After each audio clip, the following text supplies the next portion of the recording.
Memiliki panjang 7,16 meter dan bobot total 1.718 kg, serta berat propelan atau bahan bakar 757 kg, roket pengguna propelan padat ini memiliki daya jangkau 80,9 km pada sudut luncur 70 derajat dan kecepatan 3,08 Mach. Diperkirakan ini merupakan roket terbesar yang pernah diluncurkan LAPAN. Roket RX-4505 sendiri merupakan roket eksperimen sonda dengan diameter 450 mm dan merupakan baseline dari roket jangkauan 100 km lebih yang akan menjadi awal pengembangan roket 2 tingkat. Roket RX-4505 ini sebenarnya roket sonda. Ini tujuannya nanti untuk mendeteksi ke parameter atmosfer seperti tekanan udara, kemudian juga penelitian ozon, karbon dioksida, kemudian juga nantinya seperti itu.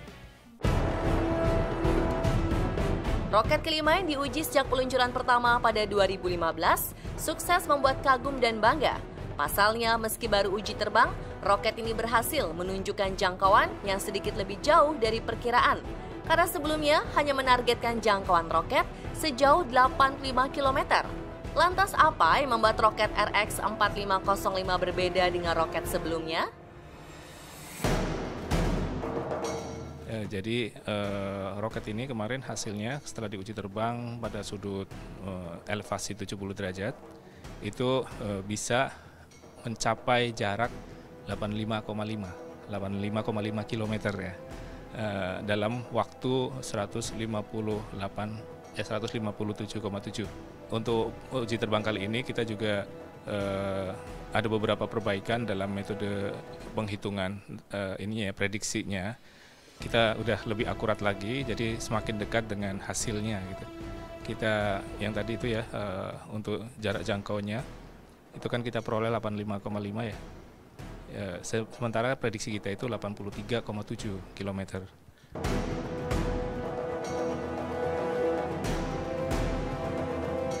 Pasca kesuksesan roket RX-4505, rencananya roket 2 tingkat LAPAN ditargetkan mengudara pada tahun 2025 dengan misi penelitian atmosfer di ketinggian 200 km. Uji terbang RX-4505 dilakukan untuk mendapatkan data kinerja terbang roket, sehingga nantinya dapat dilakukan optimasi produk. Sedangkan data kinerja terbang yang dimaksud antara lain karakteristik pergerakan roket, jarak jangkau, serta data telemetri dari muatan roket mulai dari detik pertama peluncuran hingga roket kembali jatuh ke bumi.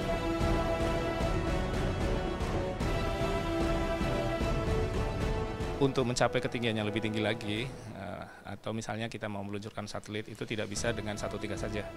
Karena sebetulnya kalau misalkan kita satu tingkat aja, itu nanti bebannya terlalu berat sehingga ketinggian-ketinggian yang kita harapkan itu tidak bisa terpenuhi. Gitu. Rencananya kami luncurkan di tahun 2024 sebenarnya.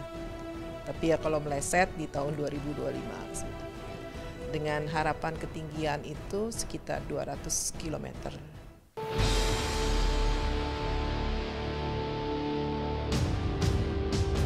Penelitian dan pengembangan teknologi roket yang dilakukan Pustek Roket LAPAN adalah sejalan dengan visi Indonesia, yakni keantariksaan Indonesia yang mandiri, maju, dan berkelanjutan.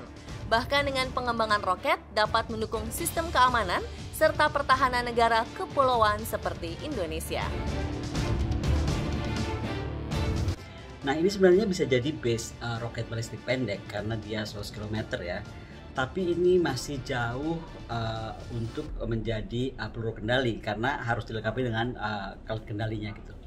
Dan artinya masih jauh dari proses militerisasi roket eksperimental ini juga belum tentu sekali lagi menjadi roket kendali dan tapi bagaimanapun kita mesti apresiasi apa yang dilakukan oleh LAPAN karena pengembangan roket ini penting untuk mendukung sistem pertahanan kita. Teknologi roket itu diperlukan untuk beragam aspek, termasuk bukan saja militer tapi mitigasi bencana dan juga bagaimana kita memodifikasi cuaca misalnya pada daerah-daerah rawan kebakaran seperti Karhutla akan kejadian-kejadian Karhutla akan memerlukan teknologi tersebut.